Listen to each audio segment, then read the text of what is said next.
Welcome to UNSW's Engineering the Future podcast. Today we are talking about the importance of expanding the pipeline of professional engineers and retaining those already in the industry. We'll discuss how good leaders strive for greater equity, diversity and inclusion to empower the next generation and deliver better engineering outcomes. I think part of the challenge is engineering isn't explicitly taught at schools in the same way as maths and science, technology. And so I think a lot of students who are coming through the school system don't have a good understanding of what it means to be an engineer. And it's been great to see some recent work, by Engineers Australia and others to really boost that understanding of what it means to be an engineer in schools, to try and engage at a very early stage.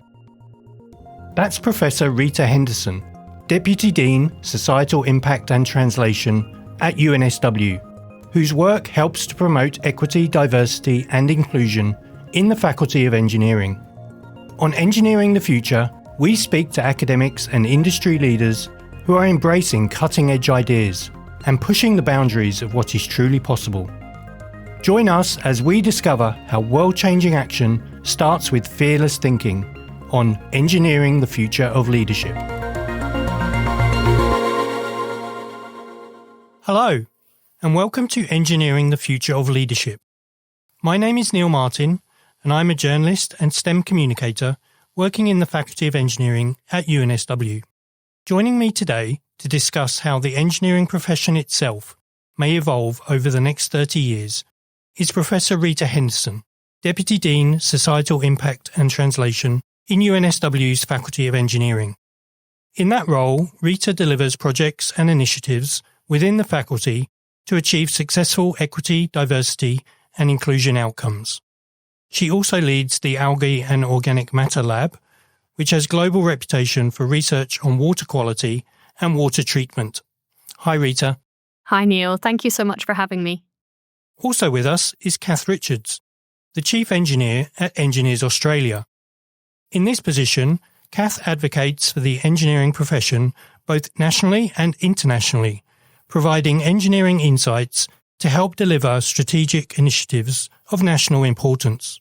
Previously, Kath served in the Royal Australian Navy, where she served with distinction for over 36 years, before retiring from active service in December 2024 as a Rear Admiral.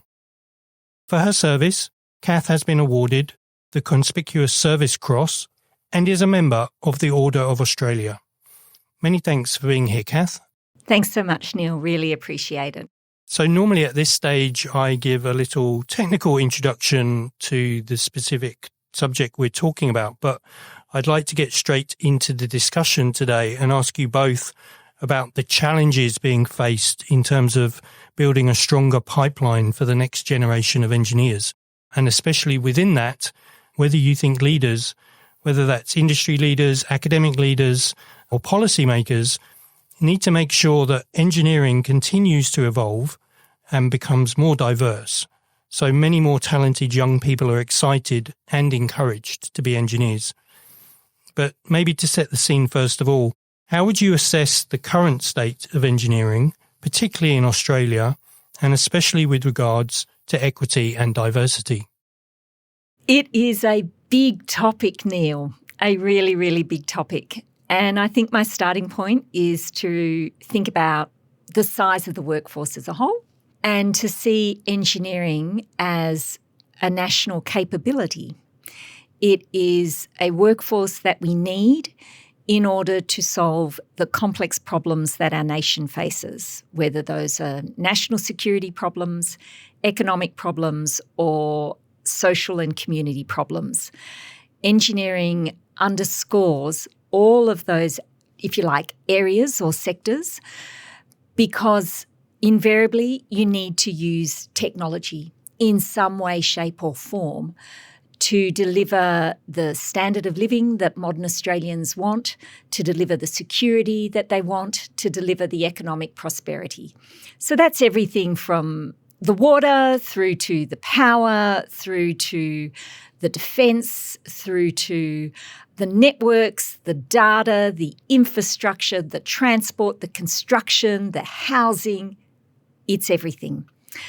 So of those 535,000 in that, if you like, national capability mix, we've got well over 435, I think, thousand in the actual workforce. And when it comes to diversity, there are so many different ways that you can think about diversity, but we do know that it is a diverse workforce in terms of its cultural and ethnic backgrounds, because over 60% of all engineers are born overseas today. So it shouldn't be anything new that we're talking about engineering and diversity.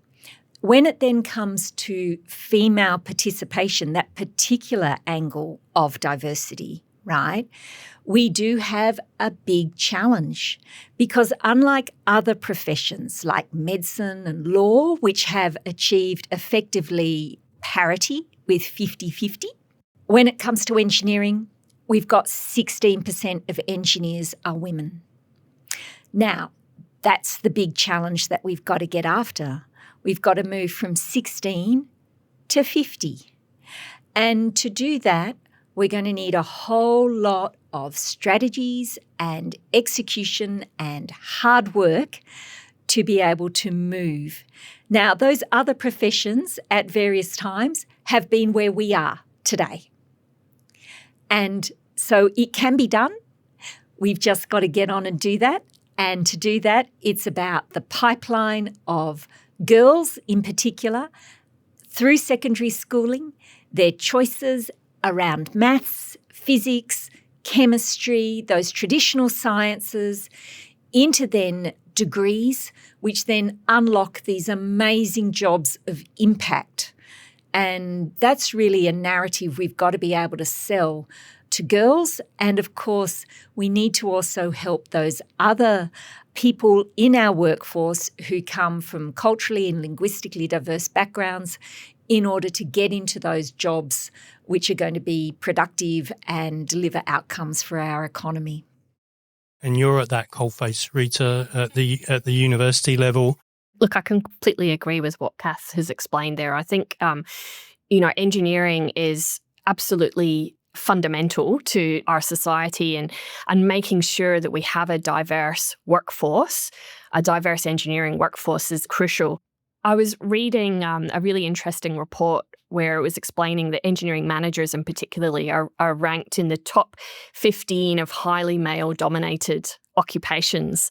And that didn't really surprise me from what I can see in both the work I do in industry and also the work I do at university. We do still struggle to bring women into engineering, and we consequently put a lot of effort into trying to not just increase the numbers of women in engineering, but equally trying to make sure that the culture and the environment is such that when we do go to the effort of bringing women into engineering, that they actually enjoy being part of the faculty. And so they continue to be inspired and then want to stay on and remain in the sector. Do we have numbers in terms of the potential shortage of engineers? I was doing some research and there seemed to be some numbers, 50,000, 100,000, even as many as 200,000. I don't know where you think we're at numbers-wise looking to the future. I think it was Churchill, there are lies, damn lies and statistics, yeah? So we always have to be mindful when we talk about shortages. The first way I think we can express shortages is to understand what industry is telling us. And at Engineers Australia, we know that 2/3 of our industry partners are telling us that they have fundamental shortages in engineers. And another third are telling us that they're critically short of engineers. Now, all of our industry partners would very much like it if an engineer came fully minted with 10 years' experience. And that's, of course, consistent with any other profession. But what we need to remember here is that engineers are made. Like all professionals, you make a professional by not only taking them through that high school system, then into that university system, and then through periods of internship and training, mentoring and guidance, and then eventually they can practice independently as a chartered professional, just the same as you see it through law and you see it through medicine and you see it through any other accounting, for example, other big professions. So we know that our industry would very much like that 10-year experienced engineer that can practice independently, and that's what we're short for.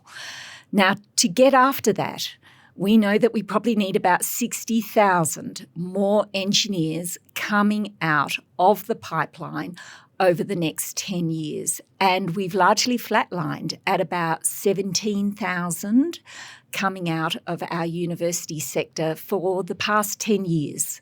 And that's not keeping up with those more experienced engineers. About 70,000 are going to retire in the next 10 years. And of course, demand for engineers continues to go up. So it's not just those traditional sectors of mining and manufacturing and infrastructure and construction and defence. Those are power generation. Yeah, those are those traditional engineering sectors. We also know with the growth of data and networks and artificial intelligence, other sectors such as banking and finance, even retail, health services, aged services. These are other sectors where that engineering problem solving is highly desired. So statistics show that we need more engineers. We need supply to be fixed. And that means that pipeline through secondary schooling into tertiary education and then retaining them through that 10-year period when they become, if you like, that grown-up engineer who can practice independently. That's what we've got to focus on here. And I guess if we go to the start of that process, the young children, and bring it back to the point that you were making, Rita, about the imbalance in the workforce in engineering, if you're trying to get 60,000 additional engineers and you're ignoring potentially, or young children, there's a big cohort of young children who are not as interested in becoming engineers, that's a problem, right? At the start of the process, you've already got a potential problem. Yeah, no, that's right. And I think part of the challenge is engineering isn't explicitly taught at schools in the same way as maths and science, technology. And so I think a lot of students who are coming through the school system don't have a good understanding of what it means to be an engineer. Engineers aren't as visible in the workplace as doctors, as lawyers. And so that prestige, I think, isn't there in the same way. I think there's definitely a culture around amplifying all those great things that you talked about earlier that an engineer, does in the workplace. How do we communicate that to schools and get them enthused at a young age? And we see a lot of work that's been done around trying to, encourage this STEM engagement. There's been a big push on the science side, and it's been great to see some recent work, by Engineers Australia and others to really boost that understanding of what it means to be an engineer, in schools to try and engage at a very early stage, I think, so that by the time students are starting to select those crucial subjects that are going to, set them up for success if they did decide to do an engineering degree at university, that they're already, starting to think about what it might mean to be an engineer at those ages. Do you get feedback from school children to say kind of why they might not be so interested, so that then you have a list maybe then of things that we can start to address? No, that's right. And there have been some studies done on this. I think, one of the top things, and again, this is from an Engineers Australia study actually, one of the main things was not being aware of what an engineer does. I think the next thing is that feeling of, well, I need to be excellent in maths. And of course, maths literacy is very important, but do we need students who are excellent? And so I think we probably get a lot of students thinking, well, engineering's not for me because I'm not top of the class in maths. And I think changing that narrative's very important. I think that's a really powerful point there, Rita. And to the issue about the attraction into the profession, in particular of young girls. We know that when people are familiar with an engineer, when they have an engineering role model and they can see what an engineer does, they are much more likely to follow into that profession. So, as Rita said, one of the challenges of engineering is that because it's ubiquitous, it's actually hidden, right? It's there in the background, everywhere. happening all the time. It's in the background. And the thing about engineering is that it's one of those amazing, I'll call it things. I don't know a more accurate word than that. I'm surrounded by academics, so I'm probably going to get in a lot of trouble for that, but I'm speaking like an engineer, yeah? It's one of those amazing things that because it's everywhere in our modern life, we value its absence more than its presence. So if you got up this morning and your alarm clock didn't go off because there was a power outage, you'd recognise it. If you had a cold shower or no shower because there was no water, you'd recognise it.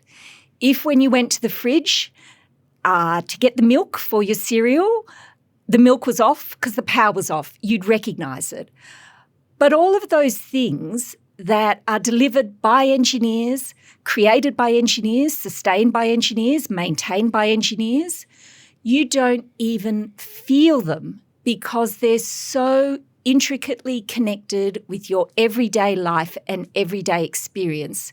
You only actually feel them when they're not there. People take it for granted. We take it for granted. So it's the young kids who have a mum or a dad or a cousin or an uncle or an elder sibling who is an engineer, who talks about the fact that they're keeping the water running, they're out at sea on a ship, right?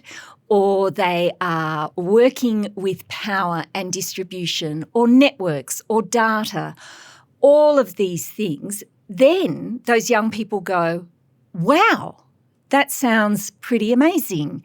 And that enables them the connection through. But I think Rita also makes a really good point about an elitist attitude to mathematics is not helpful. Mathematics is a language. And like any language, it takes persistence, it takes great teaching, it takes a level of repetition. And I like to think that maths is the same as going to the gym. It's one of those things you've got to practice day in and day out to get stronger at. And what we do know, particularly when it comes to girls, is that when in that critical time of forming their identity between 10 and 14, and they feel failure, how girls sometimes feel failure, when they get, say, 4 out of 10 for a maths test or even 7 out of 10 for a maths test, if everyone else gets 5 out of 10 or 8 out of 10, they go, I'm obviously not good enough. So we need to have these conversations with girls to say, it's okay, right? Keep going with maths. Maths does unlock these jobs of the future. It can be a bit of a tough language to learn, but it's not something just for the bright or the geeky people in a class. It's a normal, everyday thing, and let's all lift that level of maths literacy, because then it unlocks science, and in unlocking science, it unlocks the practical application. And that's where engineering is the rubber that hits the road for delivery of solutions. So if I broaden it out and you talk about getting girls more interested in maths or coping with maths and continuing with maths, continuing and having role models to want to get into engineering, when I look at the bigger picture, the question might be, why is that important? Why do we want more? What's good for engineering to have a broader base of people, more equity, more diversity? How would you answer that question, Rita? I think there's multiple things to think about there. I think it goes back to what I mentioned earlier, that we do have a shortage. And so, we want to increase the workforce. I think there's a moral, imperative as well. But I think it comes down to what you were saying earlier, Kath, that engineering affects all of our society. And, the diversity of society is such that unless you have that representation, I guess, in that engineering workforce, the solutions that are devised to solve some of these grand challenges are less likely to be fit for purpose, as opposed to if you have a diverse workforce. There's also a financial case. There's many other reasons that go along with that. There's now been a whole raft of literature that evidences that, particularly around thinking about when you get more into the leadership side. So I think there's been a lot of work around boards, for example, and when you have diverse boards, you start to see better performance. So I think there's the whole spectrum there from, fit for purpose solutions, innovation as well. And I think it's important here to also recognise that the engineering profession in Australia is fundamentally diverse in terms of its ethnicity, its cultural and religious backgrounds. We know that over 62% of all engineers in Australia now are overseas born. So we are diverse culturally, ethnically, socially. When it comes to women, we only have about 16% of engineers are women. So we've got these challenges here in appealing to girls, in helping them see what engineers do and the impact that engineers have on communities and on our economy, of having those conversations around these are the jobs of the future, because engineers work in the big sectors. I think you've addressed some of them already, both of you, those big challenges that exist that you've kind of identified that are in place to stop that pipeline, to stop those people being interested. How frustrated are you both that they exist and you're kind of working constantly to try to fix them, I guess? I think first is we need to celebrate the amazing job that so many of our teachers are doing day in and day out in our secondary school system. And really, big shout out for teachers. We need to put them on a pedestal. And there are so many teachers who are putting their heart and soul into helping kids to understand the language of maths. And we also need to put a huge shout out to the parents there who are encouraging both boys and girls to stick with maths, even though it can be hard and it is like going to the gym for your brain, as you have to get the patterns down and you have to get the connections, and it's a way of thinking. But there's a lot of great work that's happening in our secondary school system, and we do need to champion that. Rita, did you have anything to add on those challenges that are faced with the pipeline? Yeah, and I think, thank you. And I think, we've talked a lot about the pipeline and challenges to that. I think probably what I think it's also important to talk about is, what happens when women do get into the workplace, because I think pipeline doesn't stop at university. I think no, absolutely. It keeps going. About the 10 years that it then takes beyond university to continue that training. And I think we also need to address here is that we do see women leaving the workforce once they have received their university training. We see there are still challenges, I think, within, even if you think about there's challenges getting women to university, then there's challenges there in terms of gendered biases, I think, and, concerns around are women really being heard in the environment. There's a lot of reports that talk about women experiencing bullying and harassment in the workplace, for example. And I think culture is therefore a very important factor here, and making sure that there is a safe culture where everybody does feel valued and included. And I think that's probably something that still needs attention.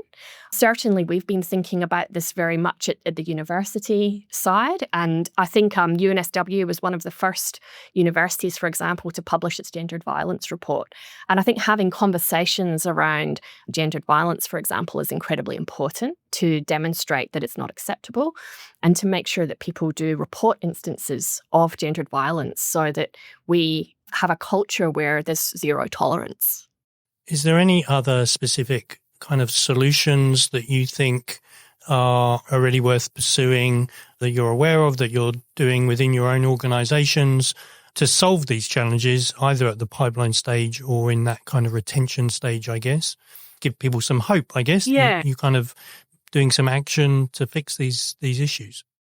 I think there's no silver bullet. I think that's the thing. I think it has to be a holistic approach that looks across pipeline, so attraction, that looks then at initiatives to ensure retention, and then also develop. But what would those initiatives be? Yeah. Like, what's the specifics of them? So some of the things that we've been looking at in terms of retention, for example, are making sure, I think at the top level of an organisation, that there's appropriate policies and governance in place. I think that's critical. At UNSW, for example, we've got a range of policies around flexible work, around anti-racism, for example, that really sets that tone, thinking about what's acceptable and what's not in terms of behaviour and culture. So that's one element.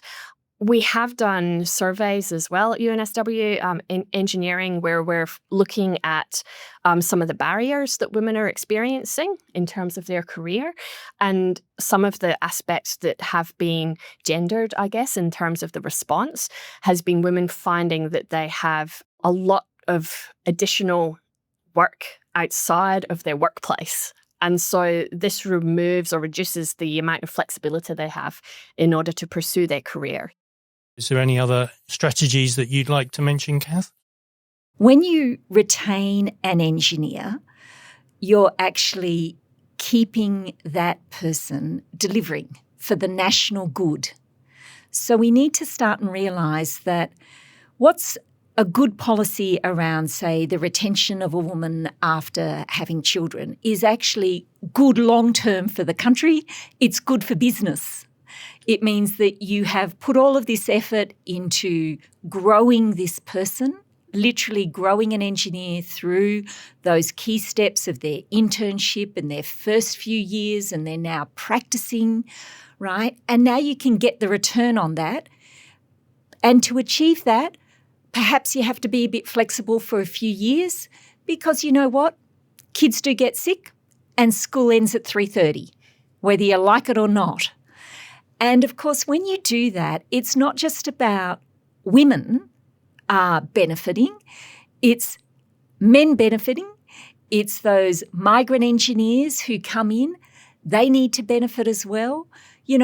All boats lift when leadership connects with the fact that people come to work and there's a lot else going on in their life.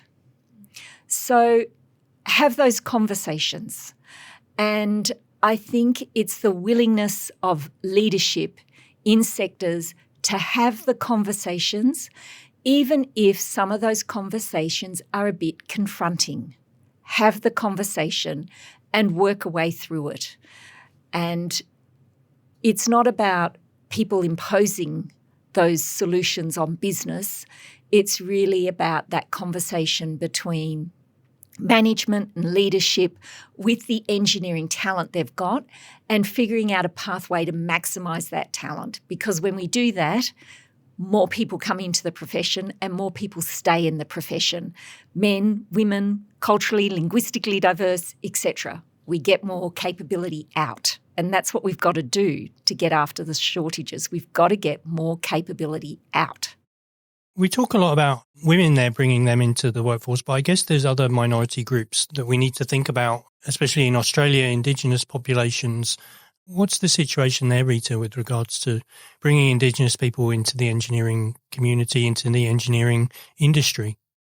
I think there's so much that we have to learn from our Indigenous Australian colleagues, and I work very closely with our Nuragili Centre, UNSW, and thinking of Indigenous Australians as the first engineers, I think is incredibly important.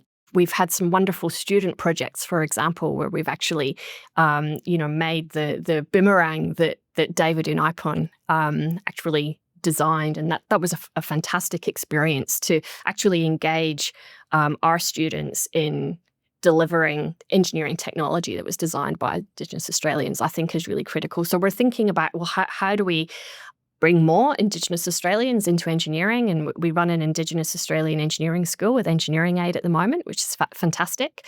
But beyond that, how do we do more community engagement? So I think that's really critical. Do you feel that there's any other specific barriers to entry for First Nations people?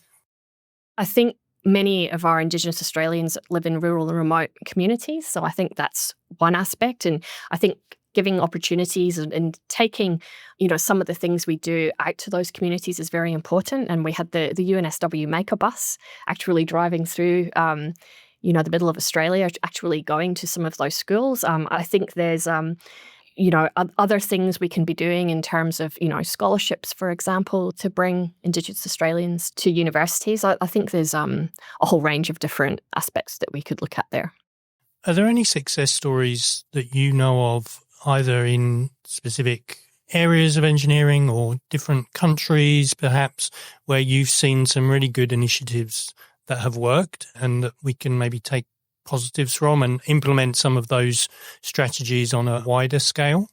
I think when we look at our migrant engineers in particular, we know that we have some real challenges with our migrant engineers into this country, and tens of thousands of them are working below their level. And this is both men and women. Right? And we need to understand, why is that the case? And the first example of why we know we don't necessarily get migrant engineers in and working at level is because many Australian employers don't actually connect with their overseas experience. They want local experience, but it's very hard to get a job as an engineer without local experience. The first thing we know is that when industry is prepared to employ a migrant engineer either in an adjacent area or under an internship arrangement, or is simply prepared to give them a break, then they get that local experience and then they can move on and get higher, more challenging roles into the future. We know that when we've got a diverse workforce, if they've got great networks and great connections, then it turbocharges their ability to get a great job. So really supporting networking is fundamentally important, but also it's about making sure that their communication skills are grown and developed in the workplace. So when we have companies or programs or things which help to develop and grow those communication skills, and then we combine it with respect for the experience, and then we combine it with the networks, bang, you have a really capable engineer. So those are things that we know work. We're talking about equity, diversity, inclusion. I wanted to throw something into the mix. There's recently seems to be an increase in pushback to EDI, whether that's nationally or in other certain countries. Do you find that worrying, both of you? And is there a continued education effort that shows is still needed with regards to EDI? What I have found since being in this role is I've learned an awful lot from my Indigenous Australian colleagues, for example, and the way they think about equity. So I'm still learning. So I think that continued learning, that open discussion is very important, first of all. I also, in a way, some of the backlash that you mentioned makes me think that actually there must have been dramatic progress in order for there to be backlash. Because, when you have progress, people start to feel uncomfortable because things are shifting. So I think that is a sort of natural process in a way. And if you look back over time, through history, this isn't something that's just become a recent issue. This is something that's been an issue for hundreds of years, from millennia, particularly from a Western perspective. I think that, there's always going to be that ebbing and flowing. And I think we're just, at the moment, we're at a particular point in time and the story is going to continue. So I think unless we get everyone in the tent and focused on what needs to be done, we're not going to deliver the solutions that we need to in the time frame we've got, such that we're leaving a better Australia for our kids. So I think that's the first way that I sort of navigate my way through what is, I guess, this backlash. Just to augment what Rita has said there, we're all going to be better if everyone is respected. Everyone has got something to bring, and there's no one right way. There isn't. So you have to navigate your way through these socially complex things. And I don't think we should feel threatened by them. And I continue to learn from others. I continue to be told, which I quite like actually, nah, that's not going to work, or yeah, that's going to work, but we tried that and it failed. And you go, fantastic. So part of being a great engineer is about being open to change, because our world continues to change around us. And I think what Rita was saying is that often when there is change, it moves people into a position of being uncomfortable. But I've lived my entire life being manifestly uncomfortable all the time, even to the fact that I'm here in a podcast. Being filmed. Feeling fundamentally uncomfortable. So I think it's time to embrace the discomfort that change brings, because through that we actually grow. And when we grow, we invariably deliver something that is better for those that are going to follow us. And that has to be the motivation of any profession. It's certainly the motivation of the amazing engineers that I interact with every day across every sector of the economy. And the best people, I think, are the ones that embrace that. The best people when it comes to delivering an engineering output are the ones that do embrace that discomfort, get comfortable with being uneasy, and say, what can I learn and how can I make things better for others? It's not a game of winners and losers. It's a game of how do we get everyone here into a win-win arrangement. And you can do it. And there are amazing companies out there that are really kicking big goals because their leadership and management pay attention to the detail and to the dark corners of their organisation, where behaviour that doesn't respect or value the contribution of other people who may be different to the majority, those dark corners where that behaviour lurks. When leadership shines a light on that, then it unmasks it, and it enables people to tackle it head on and address the friction and make it better for everyone. That might lead me very nicely onto my final question.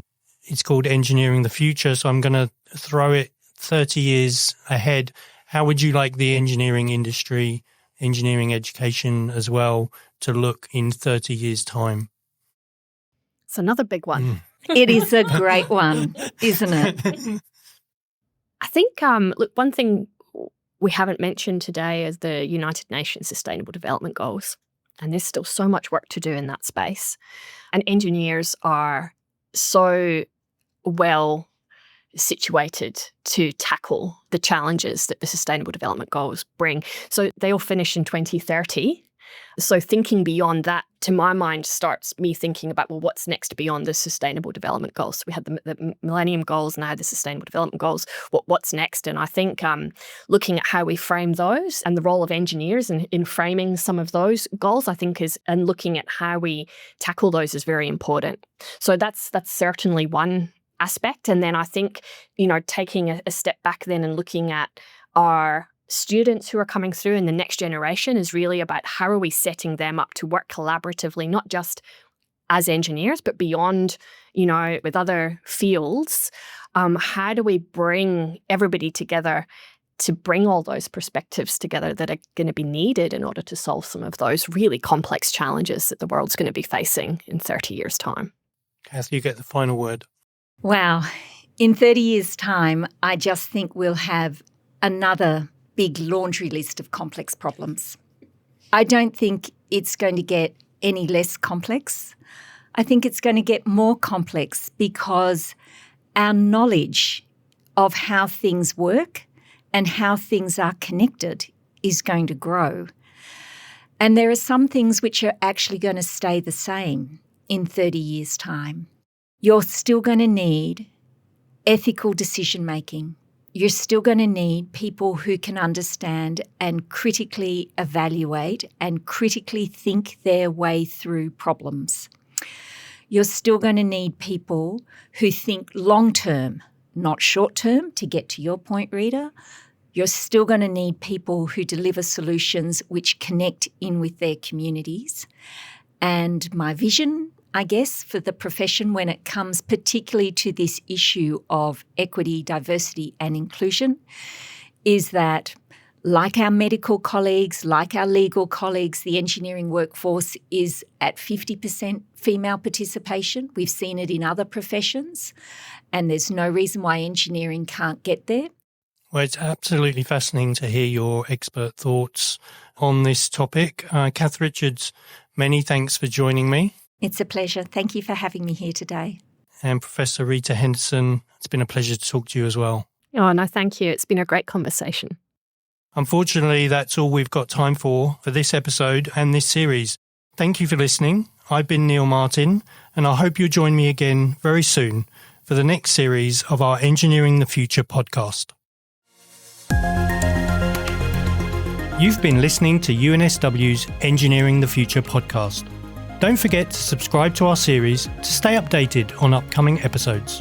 Check out our show notes for details on in-person events, panel discussions, and more fascinating insights into the future of engineering.